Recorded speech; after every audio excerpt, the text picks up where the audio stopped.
or public affairs, but I did take one class at LBJ School from Dr. Eden, the fundraising class, and it was very valuable.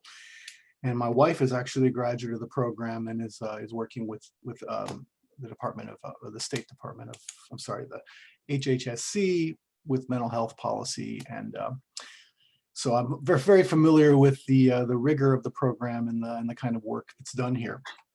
So what I'm going to do is kind of give an overview of the resources of the libraries with a particular eye towards policy. Of course, in my experience, the research interests are very diverse in LBJ School. We have local, national, international, and more.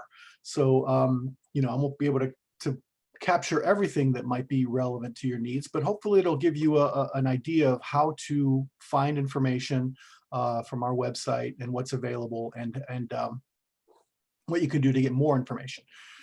So first of all, if it's a small enough group, if you guys wouldn't mind just telling me your name and your research interest, just general areas or specific things that you might like, then I can tailor some of my examples towards those. Sean, you're to my right. Why don't we start with you, and you can tell me about your name and your interests. Okay, yeah, Sean McDaniel. Most of my interests are centered around foreign policy and veterans affairs. Very cool. Diane? Hi. Sorry, my screen's doing something weird. I'm Diane Hearn. My interests mostly center around education and health and sort of the intersection of those two areas. Gotcha. I'm an empath student. Kayla? Hi there. So my interests are social policy, and I'm actually dual degree with the community and regional planning program, so particularly kind of community focused social policy. And sorry to have my camera off, but I don't want you guys to have to watch me eat. Oh, that's so, thanks. I am fully engaged though. Tessa? Hi, I'm Tessa. My primary interest is reproductive health. Okay. And how about you, Kayla?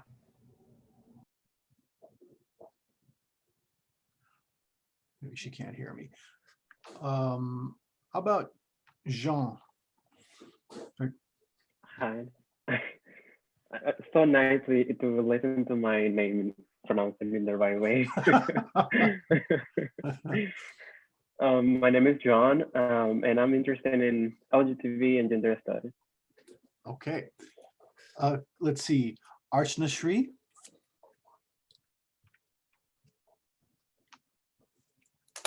Okay. Well, why don't we just go ahead and leap in.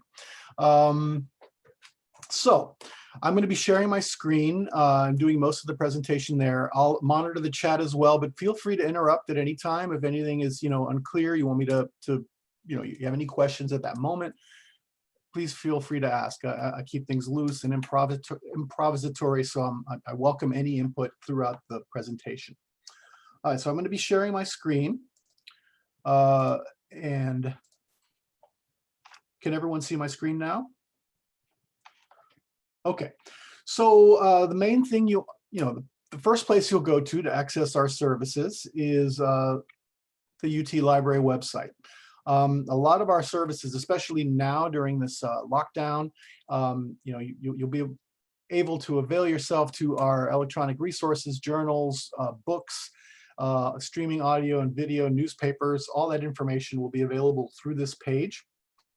I should point out that we've been adapting our services throughout the semester, and you can find the most recent news about our policies and services right at the top of the homepage. You'll have our hours and just how to use our Pick It Up service. We're still checking out material to users. We're no longer allowing folks to browse the stacks, but you can request a book and have it brought down to PCL to the CERC desk, a book from any of our libraries. And we have 13 libraries across campus. Primarily, the PCL is the main library that houses the bulk of our social sciences collection. But there's also Fine Arts Library if you're interested in topics that relate to performance and culture, you'll find things there. Then our science libraries all intersect with areas of policy, engineering, geology, all those areas. So all those collections are available, but all the books will be sent to PCL to be checked out. And you'll do that through this Pick It Up retrieval service. I want to highlight our chat service. It's at the bottom right hand of the page. And this allows you to chat in real time with library staff.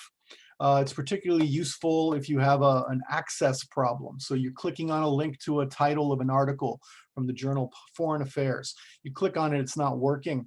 Go here, and then our staff can look at what's going on, suggest a workaround, or if there is indeed a problem, they can report it on and get it fixed. So that's our chat service. And we do this, we staff it until midnight. And I staff it a couple hours a week, and my colleagues throughout the libraries all do as well. Very handy way to get quick answers, the most basic questions to complicated research questions. Okay, so the first thing you'll see is this search box prominently displayed on the front page. Now, I'm going to suggest that this is not the best approach. For advanced researchers like yourselves, this is meant to be more for undergrads who are familiar with Google and the one search box and need to find 5 articles on gun control. Then they can type gun control, and what will come back is a list of a few journal articles, some books, maybe some book reviews, maybe a link to a video. So just a mix of stuff. So it doesn't always work that well if you're already sort of, knee deep in your project, in your research. But it does work if you have a citation. Let's say in one of your readings, you see a reference to a citation. Type in some of the keywords from the journal article and the title. And if it's in one of our subscriptions, then you'll get to it. And this brings me also to Google Scholar. You should all, I'm sure you're familiar with Google Scholar, and some of you may be the only tool that you use. And it's pretty effective. I'm going to suggest if you use Google Scholar, always go through the website here. You'll be recognized as a member of the UT community. It'll go through our proxy. And if there's any content that the library is subscribing to, you'll link to it directly rather than hitting that annoying paywall or place to enter your login info. So always access Google Scholar through this front of the website. All right, so I'm going to talk mostly about databases because I believe these are the most valuable tools, and they're typically the most useful tools that I've demonstrated when I've worked with LBJ students. That's usually what we spend our time on. So I'm going to go into our databases page, excuse me, and this is going to pull up a list of all of our current subscription databases, 823 at this time, and they're in alphabetical order here. And you'll see a brief description of the product, what's included. And so just to know what you're going to be searching. I'm highlighting ABI Inform. It's a very recent acquisition, primarily for business. But there's a lot of news content in here. Wall Street Journal, Financial Times are included in ABI Inform and The Economist. So these are publications that can inform your research and your interests, and it's available in ABI Inform. And also the business literature has quite a bit to offer students in public administration. Administration topics, nonprofit management, regulation, sort of policy implications, that sort of how it affects business and commerce. So the business literature can be very helpful. ABI Inform is a recent product that we've gotten that covers these areas. So over on the right-hand side, you'll see a list of our most popular, more widely used sources. Academic Search Complete. I'm going to dig into this one in just a minute and show you how to use it. But I want to highlight Business Source Complete. Going back again to what I was just saying about business resources, I've been really surprised at the number of things you find here about best practices for administration for nonprofit. If there's a class at LBJ where you kind of evaluate a particular agency and their response to particular, sort of critique an agency. There's a lot of information in Business Source Complete that can help you with that kind of work, in addition to academic business stuff, and then popular business sources like Forbes and Business Week and that sort of thing. Mintel is a marketing database. This, for market research or demographic info, sometimes the business literature can help with that as well. But I'm just pointing these out. These are sort of the most frequently used databases. Now, before I get into the databases, I want to talk about using encyclopedia resources for background information, for context, for developing a topic. We have several encyclopedia sources. The one I'm going to show today is called Sage Knowledge. And Sage is a publishing company, and they publish a lot of reference material that we buy in print in an electronic form. This collects them all in an ebook site, and then you can search multiple databases at the same time. Now, there are multidisciplinary encyclopedias that cover a broad range of topics. And I'm thinking of like Britannica and those kinds of things, or Wikipedia, to use a more popular example. Those cover everything. These feature subject-specific encyclopedias, so particular academic disciplines, eras in history, an encyclopedia of the Supreme Court, just information like that.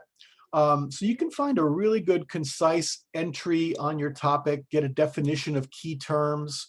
If you're unfamiliar with research in certain social sciences, you can find good academic definitions of those terms. So this is a good place to go to sort of develop your ideas around your topic, find the appropriate language to use to search content.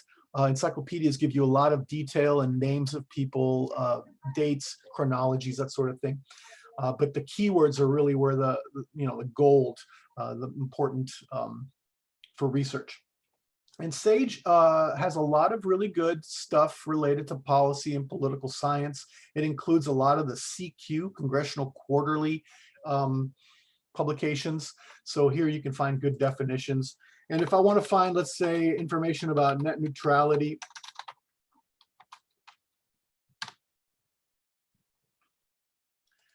and so this is some historical documents, government documents, not a definition of net neutrality, but some background info. Here's an entry from the Sage Encyclopedia of the Internet with a definition of net neutrality. So this tells me what it is, some names of people and associated with this, some policy, it's just opinions, that sort of thing, arguments for, arguments against, and then some more technical jargon, legal and political. And then at the bottom, you've got a bibliography. So this is a great starting off point for starting to develop your research and finding relevant material. This is one of several encyclopedia databases we have. Another one that I'm not going to demonstrate, but I should let you know about, is called Gale eBooks. And that one actually provides these and many more titles. And then just another place to go to begin your research, to develop your topic, decide how you want to approach it, get background context, and then also a bibliography. All right, so and that actually, sorry to jump around here, but I wanted to also highlight, acknowledging that the research you're doing is multidisciplinary, touches on a lot of different areas. Just in the brief discussion that we had right before this demonstration, your topics vary widely. International, national, local. They touch on different academic disciplines, different identities, just a whole lot of diversity in the topics that you're researching. So it's often helpful to view research guides for research in particular disciplines. So this will show a list of guides created by librarians. My colleagues have all created one or several guides for research in particular areas. I want to point out my colleague Loretta Wallace's business resources. She has a huge list of guides for researching in business. This one is Business, Government, and Society. So you'll find, all kinds of information on researching these topics, and as well as contact info. For my disciplines, public policy, African American studies, US history, anthropology, you'll find the guides that I've created with my contact info. So this is just sort of a way to familiarize yourself with the tools for research in a particular area. If you're doing environmental studies, you want to look at a guide here to see what the best resources are for finding articles on environmental science, renewable energy, that sort of thing. So that's the list of guides by subject. Now I'm going to go back here and clear my search. All right, so another excellent source, and I've seen it, the importance of this resource with LBJ students especially, is a source for literature reviews or review articles. Often, policymakers will want to consult the best thinking, the research on a particular topic. If you're doing education policy, you want to find relevant research, on particular approaches to education or education reform. So you want to know how effective they are. And then in the discipline of education, they've been writing about this, studying it, conducting meta-analyses, doing a lot of work, and you want to avail yourself to that information. A tool that we have, a subscription, we have a publication called Annual Reviews online, and these are published every year, as the title would indicate, on a variety of disciplines. So you'll find here a lot of stuff that touches on issues that you might be writing about. I'm sorry, I get it. So for instance, we've got annual reviews in environment and resources, economics, criminology, law and social science, public health, political science, sociology. All these are relevant. And so continuing on with my example, so I'm going to find out more about net neutrality. And then there's a few literature reviews. Some of these are not relevant here. They're taking the keywords. I might want to refine my searches or limit to particular publications.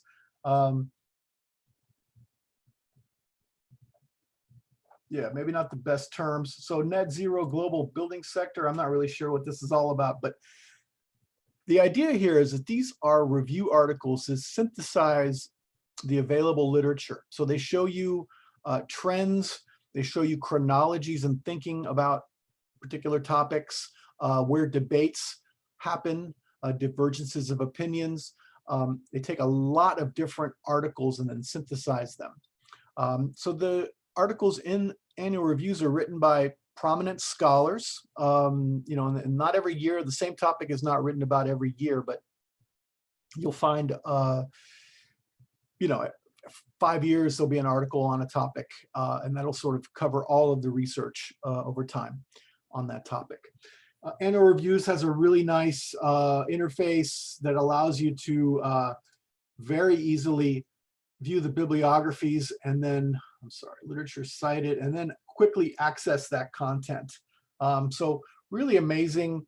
If you find a good literature review on your topic, you get up to speed on the best thinking on this topic, know all the prominent scholars, where the debates might lie, where the gaps for research are. And so finding a good literature review can really, really get you, get you a lot of the info you need and point you in the right direction. Any questions about that or anything so far? Okay. So annual reviews. All right, now I'm going to talk about Academic Search Complete.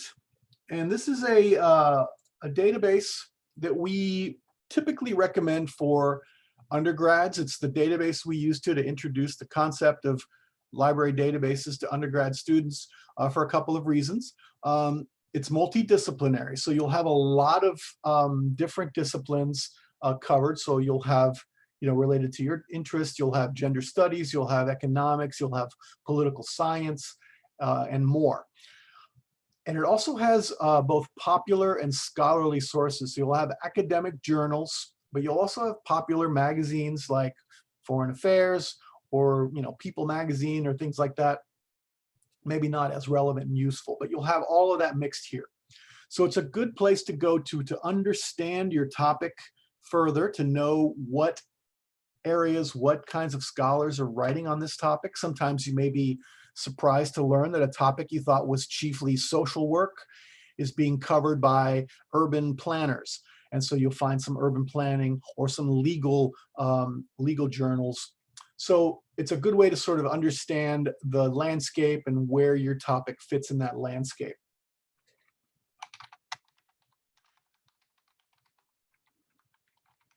And I'm just going to, now you see here, we have different search boxes. You have to work with it a little differently than you do with Google. In Google, I can just start writing a natural language sentence in my search, and I'm still going to get 150,000 results. Here, I have to craft a little more carefully and sort of isolate the big topic, the big concepts in my topic, and think of synonyms. And then use these different boxes for my search. You'll see I can create a really super complicated search, but it's better if you just have, simple search and then build on it. Another thing you'll see here is that you can specify where the keywords appear in your search. So if you're getting a lot of content that's not relevant, where the keyword net neutrality is just buried somewhere in the, one of the paragraphs of the article, but it's not the feature of the article, then you can specify that the article needs to appear in the title or in the abstract or even subject. So those can work. Again, just my practice is I apply all these limiters after. First, I try my search, and then I start sort of tweaking my search to get a little closer. Down at the bottom, you'll have some other ways to limit your results. You'll see this full text only. Don't do this. You want to know about any relevant articles written on your topic. You don't want to exclude anything just because EBSCO doesn't have the rights to serve up the content to you full text. You want to know about it, and then that's half the battle. You've gotten, you've identified the article. We probably have it in another database, or we can get it through interlibrary loan, and I'll talk about interlibrary loan in just a moment. But yeah, do not limit to only full text. This, however, allows you to limit to just scholarly content. Sometimes, there's a popular movie out. You're going to get a lot of movie reviews that are not really relevant to your interest or your topic. Or there'll be a lot of magazine articles that just don't really satisfy your need. So limit to only scholarly or peer-reviewed. And then there's some other things for date, type of article, language, that sort of thing. But let's go ahead and just do a search. And I should explain that all of these databases that I'm demonstrating, you'll be able to use off-site, off-campus. You'll just be prompted for EID and password. So here is, let's see, net neutrality, what to expect from California's net neutrality bill. This looks good. It's from a technology, intellectual, and property law publication, so a law review, Pacific Law Review. We have television and new media. So this is a sort of an industry publication for communications. Public Library Quarterly. So we have legal, communications, political opinion magazines are writing about this. Here's an article from The Nation. So you get a mix of stuff. Let me show you. So this third one here from television and new media is not available full text like these others. You easily see the link here. This one is not. So what you see is this Find It at UT link. And this is third-party software that we have that links all our collections together. So if we have a subscription to it, you'll be able to get to it. Let's give it a shot. It opens up a separate window. It tells me that we have access to this journal full text in Sage Premier 2000. I follow the link and it takes me right to the article. So had I selected full text only, this wouldn't have come up. I wouldn't know about it, but we have it here. Research article.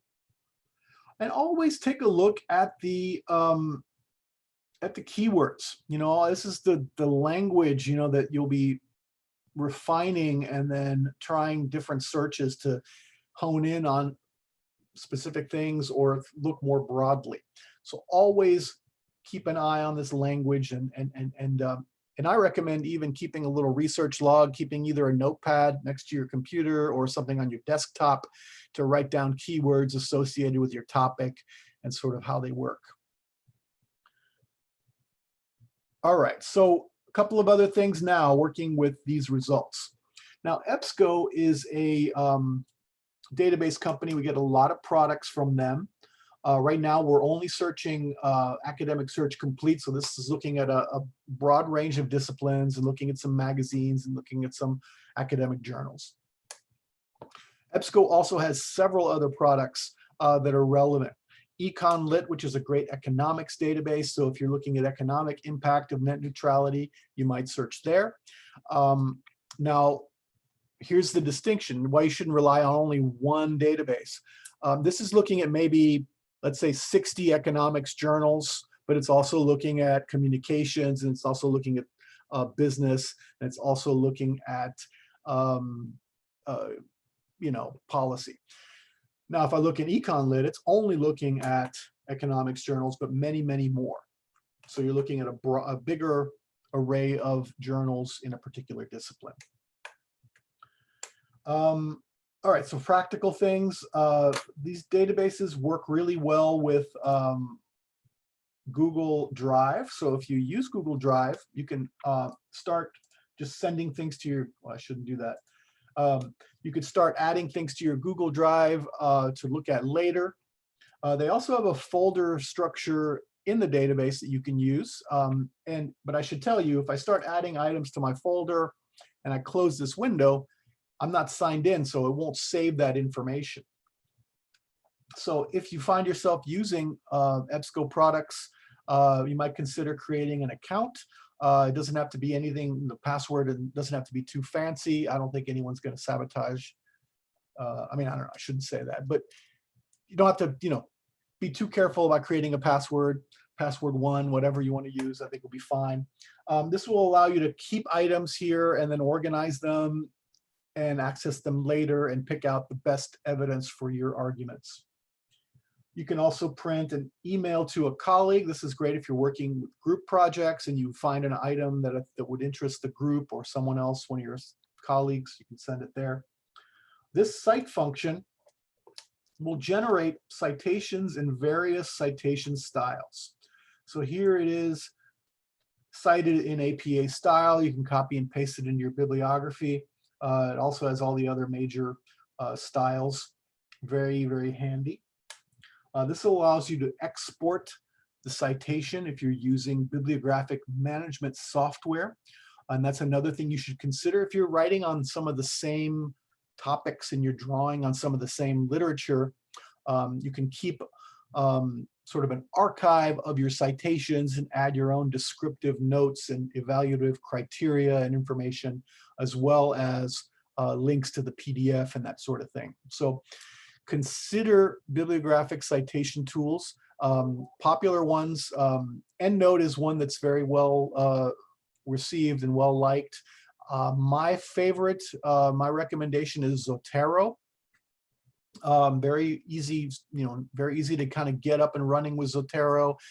And you can very easily capture citations from databases as well as web links to, NGO publications or, PDFs from think tanks or advocacy groups, that sort of thing, and just websites.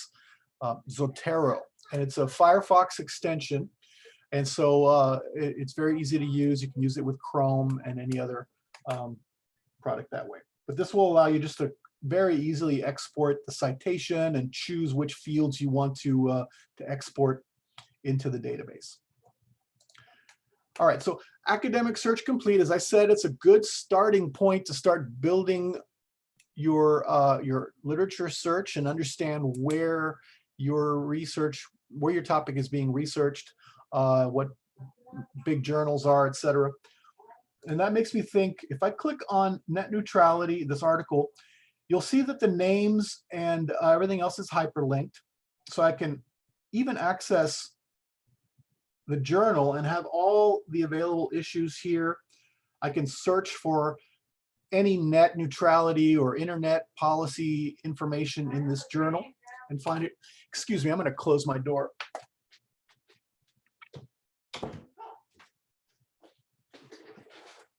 Apologies. All right, so access all of the issues of the journal, etc. And that is, that's the basics of Academic Search Complete. Now, earlier we talked about Google Scholar, and that is, you know, same kind of idea. It's looking at a lot of disciplines, only it's instead of looking at, you know, a finite set of journals, it's looking at, you know, everything. So all disciplines, all kinds of scholarship. You know, I don't know how much vetting they do for authority and the quality of the journal. So you might get some kind of suspicious type publications, sketchy academic publications, which there are some. But it's a good place to go to make sure you've captured everything. So after searching in an Academic Search Complete, looking at a subject-specific database, and that's where I talk about subject-specific databases now. The main tool that we have for policy and political science research is a database called PAIS. And it is, covers political science, academic stuff, also some political opinion magazines. So you'll find sometimes interviews with policymakers or public intellectuals, experts. You'll also find government publications. So like even, you know, just different agencies and their publications, you'll find them there, as well as NGO or think tank publications. You'll find them here as well. And it's worth looking at. So you'll see that the interface is different. It's owned by a different company. ProQuest, we get a lot of products from them as well. And you can search much in the same way as the other database and limit to peer review. So this would cut out popular stuff as well as professional publications. This is very, very helpful. Most of the databases include a way to search, to do a little bit of work on your language and figure out what the standard terminology is.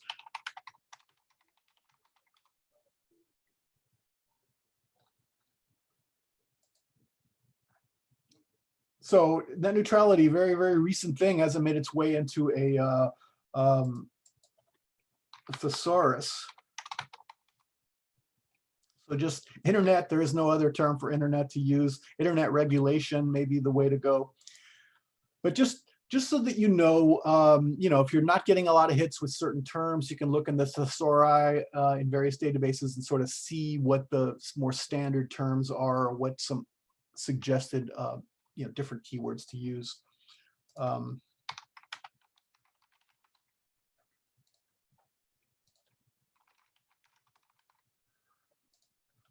And I'm just going to search. And it works the same way as the other databases.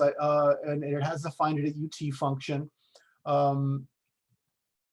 So you'll find policy publications. So this is where you want to definitely use this. If you're looking up any topic, marriage equality or carbon trading,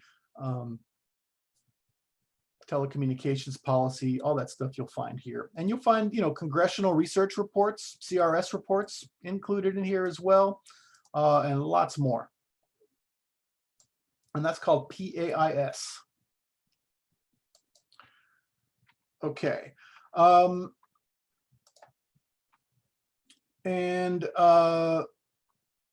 Now, keep in mind, search for a database on your topic when you look here at this list of subjects, you'll see all of the databases that we recommend for economics research. If you're looking for gender studies, you can look at women's and gender studies. Women's and gender studies here is 91 resources. And this will just tell you what resources there are for research in that subject. And so after searching Academic Search Complete, knowing the sort of related subjects, then look in, look at this list of databases and then find relevant databases. Another database that I found very, very effective and helpful is Hein Online, and this is a law database. A lot of prominent law reviews are indexed here. A lot of times, lawyers will provide excellent overviews of laws and policies and how they were implemented, or the background on the need for the law, that sort of thing. And you'll find case law here as well, and much more. But this is a really, really valuable database that we have provided by the Tarleton Law Library. And you should all know that the Law Library is while not part of the UT libraries, it is a resource on campus. It's available to you. They have some things that go beyond what we provide at UTL. I'm thinking Westlaw, for instance. So if you're looking for case law, that sort of information, and they're very skilled librarians that know legal research, as well as international law and treaties and policy, all kinds of stuff.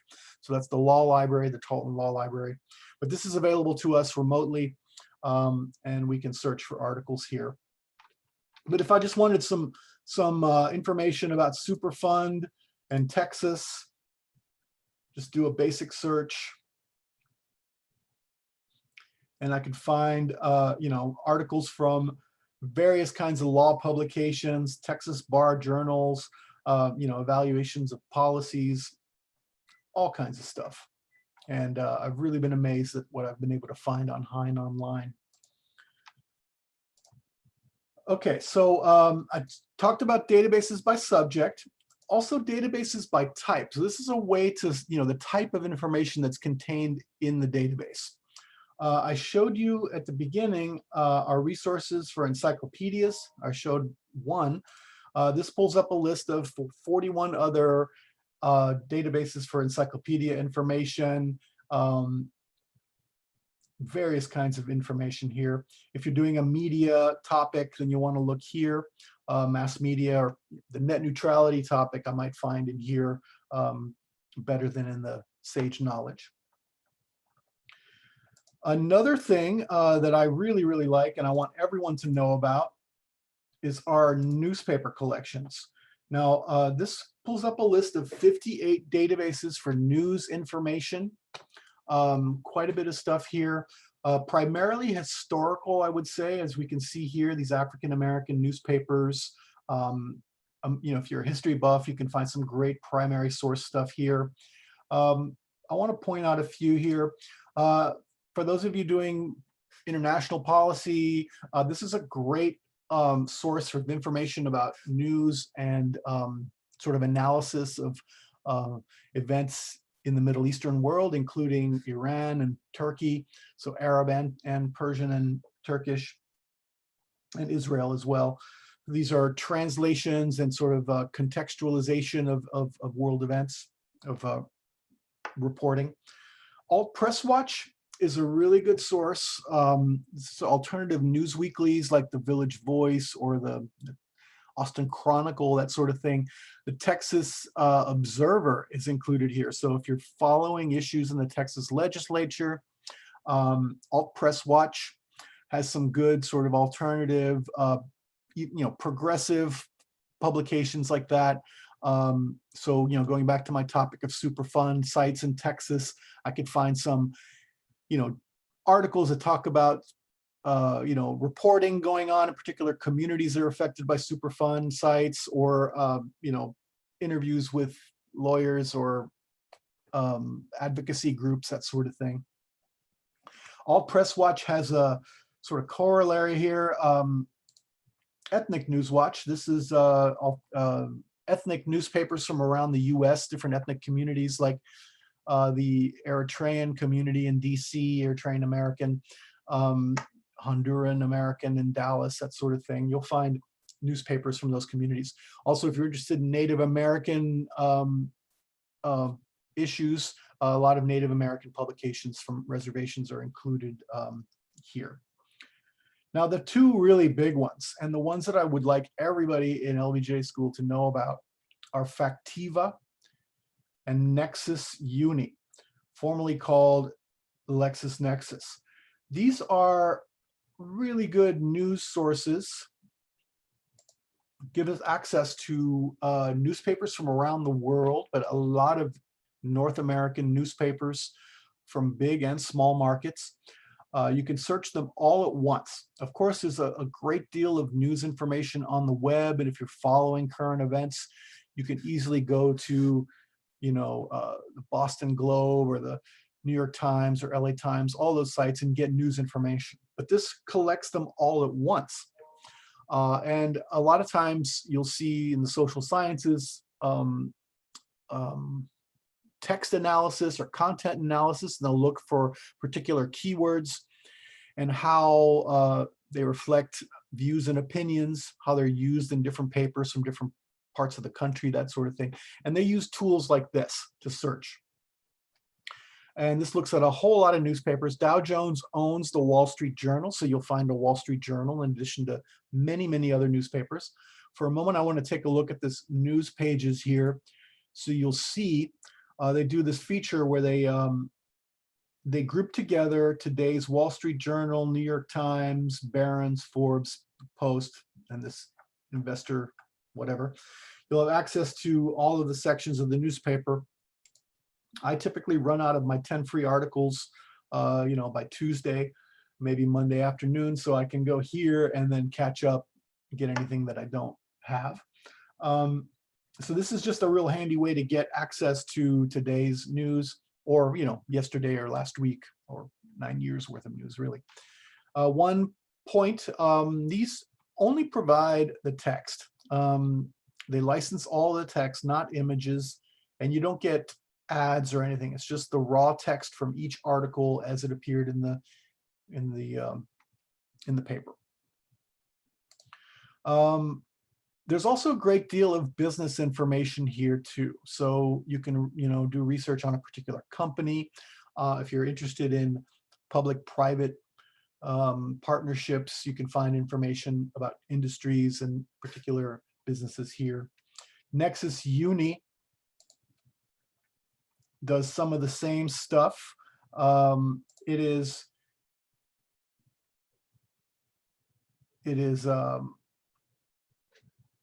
owned by a different different company, so some of the content it varies.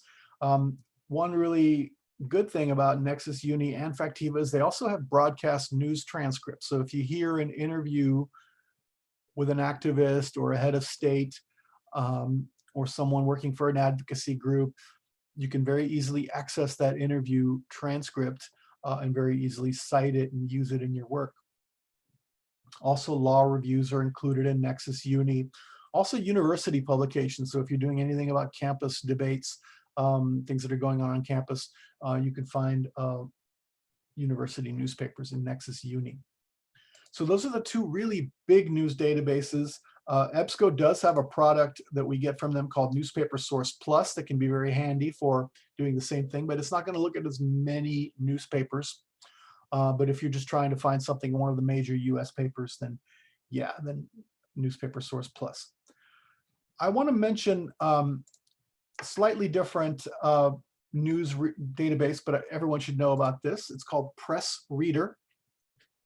And this is a 60-day back file of newspapers and magazines, a lot of lifestyle magazines that you can have access to. If you're looking for different recipes, you can find an incredible array of magazines here, Gourmet, Bon Appetit, all that stuff. Just the last 2 months, but you've got access to it here. But also newspapers from around the country and around the world. So when there is travel again and you're traveling somewhere, you can research, you know, the best Thai restaurant in Seattle or whatever. You can find information here. But international content is pretty remarkable. There's 4 Albanian publications here, and then, you know, lots of other stuff. But that's Press Reader, and sort of a different way to get news information, but there's a lot of good stuff here. There are also, you'll see we have the ProQuest Historical New York Times, 1851 to 2013. So if you're doing any historical research, we've got several historical newspapers, Dallas Morning News, LA Times, Washington Post. We're soon to get the Houston Chronicle and the Houston Post historical, so that's going to happen soon. If you're following any kind of local stories or local history, we've got the Austin American Statesman, and then also the Daily Texan, which is kind of interesting sometimes to see kinds of debates that were going on campus in the 80s or in the 60s or before. For the whole Eyes of Texas, issue, you can find a lot of great student perspectives over the years in the Daily Texan. So this is our news collection. Encourage you to check it out. Factiva and Nexus are some of the most expensive databases that we license. So I encourage you to use them while we have access to them. That is our database types news. Now I want to also point out our, for those of you who work with statistics, these are databases that we have for statistical info. The Statistical Abstracts of the United States. Now, one tool, we won't have time to demonstrate it, but if you're looking for mapping and census data, we have access to a resource called Social Explorer. Actually, it's not on this list, but here's Statistical Abstracts of the United States. So if you wanted to find out, some education statistics or demographic info from the various educations, Department of Education, Department of Health, you can find those statistics here. Statista is an aggregator of public data from a variety of sources. It takes public data from World Bank, from from countries, from different organizations, and it makes them available through this interface, and you can download data sets and information there. But just a wealth of info here. There's also some public opinion polling information. So if you wanted to sort of look at how attitudes about particular policy ideas, you might be able to find some public opinion polls that give you that information. Roper Center, and then there's also Polling the Nations, and then there's several others here. OECD iLibrary, Organization of Economic Cooperation and Development. They publish, if you're doing any kind of comparative, looking at education systems around the world, they publish a really good report every year on the state of education. They do the World Energy Outlook. They publish every year about energy production and consumption, and a lot of other statistical information, international comparative information, and lots more here. All right, now, the other tool that I always like to point out are audio video collections. These, let's see, the main tool that I like to point out is called Canopy. And this is a streaming database that we have access to at UT. Also, the Austin Public Library and all the major libraries in the US have accounts with Canopy. So if you still have borrowing privileges at Houston or in Austin Public, you can access this database. And I point this out because a lot of content here relevant to your work. There might be some documentaries. There's professional development material here. So there's a whole lot of sort of training and professional development stuff, language learning, but then just a lot of entertainment and a lot of really good stuff, high quality movies, the Criterion Collection. UT subscribes, but we purchase title by title. So we don't have everything that's in Canopy. Sometimes you'll look up a movie and it'll say your institution doesn't have access to this. But that's where your Austin Public Library card or your Houston Public Library card can get you access to this content. They usually, the city libraries limit you to a number of movies per month. UT will, you can watch anything that we have, but we just don't have everything. Good stuff here. And my thinking about professional development reminded me to also mention, I need to go to the main library page because I never know where the URL is. But we have access to LinkedIn Learning, and This is a really, really good source for finding all kinds of training and professional development, skills training. Okay, I'm sorry, it's making me go through all this, but you have access to video working with particular, numbers software, GIS, Excel, that sort of thing. This is offered institutionally, so the entire university has access to this stuff, not through the libraries, but through the main tower. But definitely know about that if you want to develop new professional skills or learn even hobbies, all kinds of stuff. LinkedIn Learning. You don't have to have a LinkedIn account to use it, I don't believe. All right. Let's talk about Google. Now, there's a whole lot of information on the web that's germane and relevant to your topics. There are advocacy groups, think tanks, US government agencies, international government agencies that have research and materials on your topics. So let's look up, I'm interested in human trafficking. And so earlier, let's say that I looked in Sage Knowledge and I found an encyclopedia with some human trafficking statistics. However, the encyclopedia article's from 2008 and the statistics are probably likely from 2004. So they've been way out of date. So I want to find more current info about human trafficking. And so I start searching for human trafficking. A lot of the sites that come up at the top are going to be, well, it actually gives me some suggested ad sites and then some videos. And anyway, so not always the best way to search is it's gonna push up the more popular stuff. So I want to find statistics. And if I use the keyword site : and then .gov, I'm limiting it only to US government agencies. So this is a great way to sort of find what our different government agencies are doing. And in this case, it looks like the State Department has a trafficking in persons report from 2020. So this is the most current statistical info on this. If I want to look at everything that the State Department has on human trafficking in general, I can put their URL in my search and then just search that agency's website alone. Now this is, you can do all this searching within this a search box just by using site : and then the domain or the URL. But then you can also do an advanced search. And this will allow you to sort of a little more flexibility in searching Google. And a lot of times you'll find that, there'll be PDF reports published by state agencies that will have a whole lot of info. For those of you following particular state legislators, it could be something happening in the Missouri legislature and there's an agency there that's published some data about that state. You can search and limit to that state government's websites.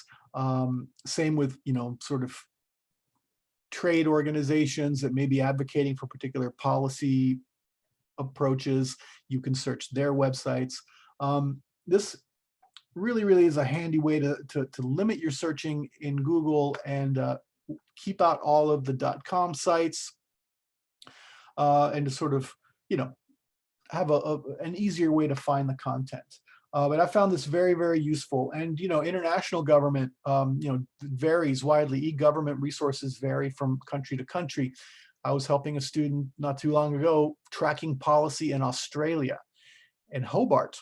So a real remote region of Australia, and we were able to find Australian government publications and statistical information about Hobart, Australia, by sort of triangulating here. And what we did is looked at the au.gov sites, or gov.au sites, sorry, and then found all of the stuff there. This is sort of a way to use Google a little more effectively and to narrow things down. Okay, so I talked sort of a general overview. There's a whole lot more, of course, that I can point out and demonstrate.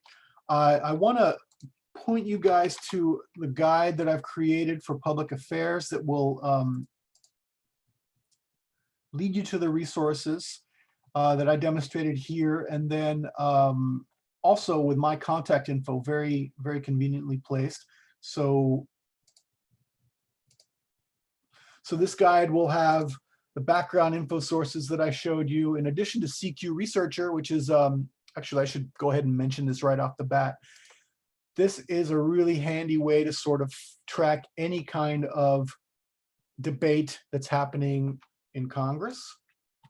So assault weapons ban, it shows up in a whole bunch of, here's a short report on gun control. And these are written for policymakers to sort of get up to speed on a topic and know the debate, know the major arguments, know a little chronology, a little history. So this is another place to get background on policy information, CQ Researcher and their reports. But going back to this guide will link you to the resources that I showed you.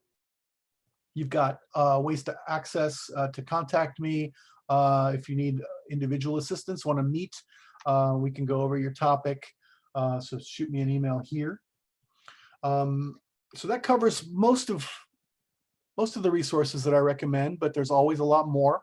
But bear in mind that while my background is cultural history and jazz, and it's not policy, I've been working with LBJ School for a while, and also a lot of my colleagues throughout the libraries have varied expertise, particular areas. We have an excellent Latin American collection. So if you're interested in Latin American history, I can make referrals to folks there, or policy, that sort of thing. But definitely reach out if you have a research puzzle, something you're trying to figure out. Another set of eyes can be helpful to sort of think of how to approach that search. Are there any questions or any anything you'd like to know that I may not have covered?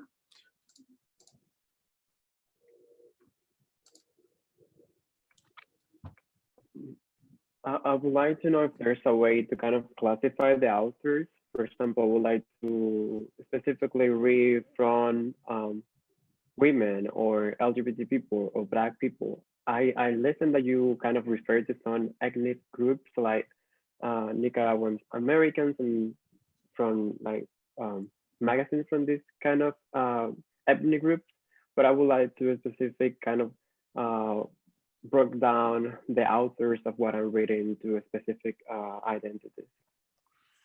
What's tricky, I mean, that's going to depend on where you're searching and thinking of how those ethnic groups and communities and identities will be described in the literature that you're searching for.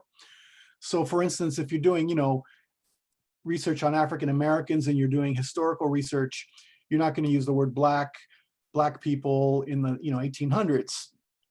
It's just not the word that was used. So so I don't know. I think it's tricky. You just sort of have to sort of think about visualize the evidence that you're looking for, what the categorization and keywords that are going to be used, look at examples, and then start refining your ideas of terms. Now, when looking at the Latino community, Latinx community in the United States, for instance, there's a lot of discussion right now about the infinite variety and how it's not a monolith.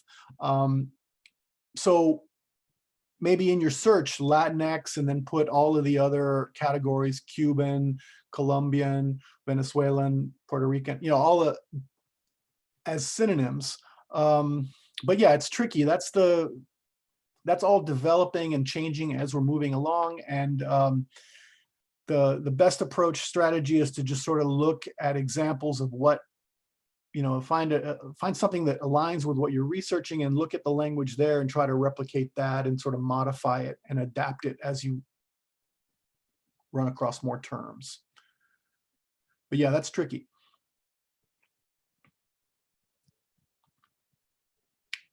Anyone else? Thank you. Oh, sure.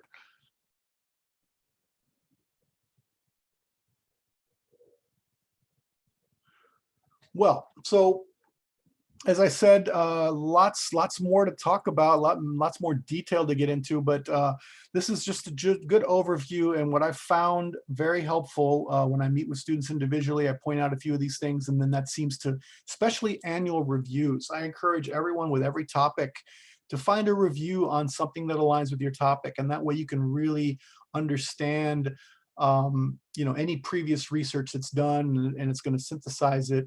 But also using the word literature review in your search in an article database will help.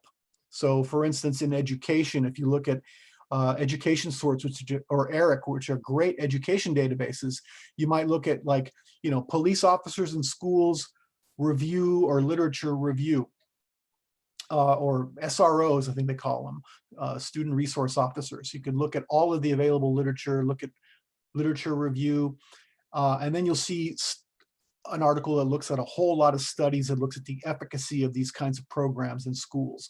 So you can do that in any of the databases. Another thing I didn't show you, but I think is also very useful to any graduate student, especially if you're crunched for time, is Book Review Online. And we have this database that actually academic book reviews. So it's a good way to sort of understand academic debates sometimes when there's reviewing a book. Also, if you have a lot to read and you want to know the gist of a book, finding a book review can be very helpful. So let me just make sure that I know that I have the right name of it so you can find it. But I'll add it to the public affairs guide. I found a lot of questions these days about that particular resource, and it's proven to be very helpful. Yeah, Book Review Digest Plus. So yeah, and it goes back to 1983. Okay, now I'm thinking of something else entirely that I always like to point out, but I didn't get to. Google Scholar, and I mentioned it earlier, and I talked about how I use it towards the end of my search. There's a really, really handy feature built into Google Scholar. It gives you a citation count. So it tells you how many times that particular article has been cited.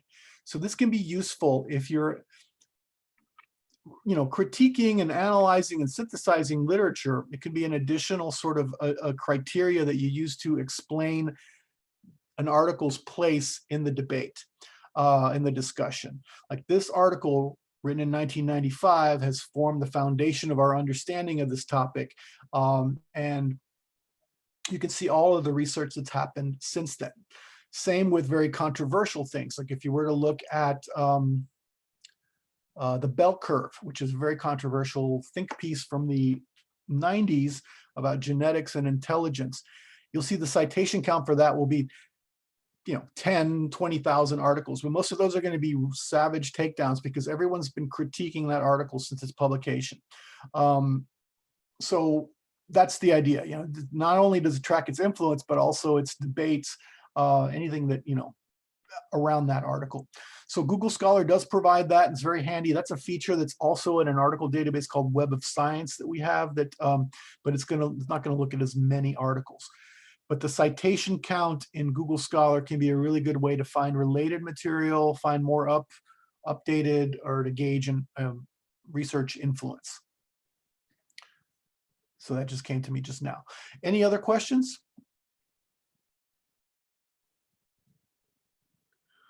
Well, great. So thanks again, Lauren, for inviting me. And it was a real pleasure to meet with you guys.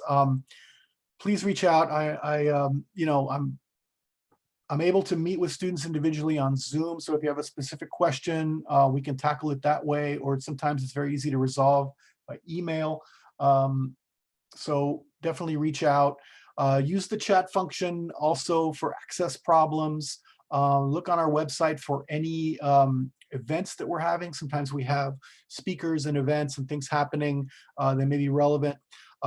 We also have some various expertise with grants. We have some guides on the library for grant writing, and also I can help with that. I've been demonstrating Pivot, which is a great grant writing or grant seeking resource that's available to the campus community. So definitely reach out. Also data management plans, if you're working on research and you're working with data and there's a data management requirement for the grant or for the application, we have a team of librarians that can assist with that as well. Definitely keep us in mind. And also let us know what kind of content to add to the library. Graduate students we rely on as our sort of shock troops, the avant-garde, who are working on new things, new areas of study, and we want the collection to reflect that. So you can email me or use the suggest a purchase form on the main page, and that's anything for your research, for your personal interests, you know, cooking, recipes, whatever. Just request it. We want to make sure that it's reflected in our collection. Thanks so much. Thank you so much for sharing your time with us today. My This was pleasure. awesome. Bye, everyone. Thank you.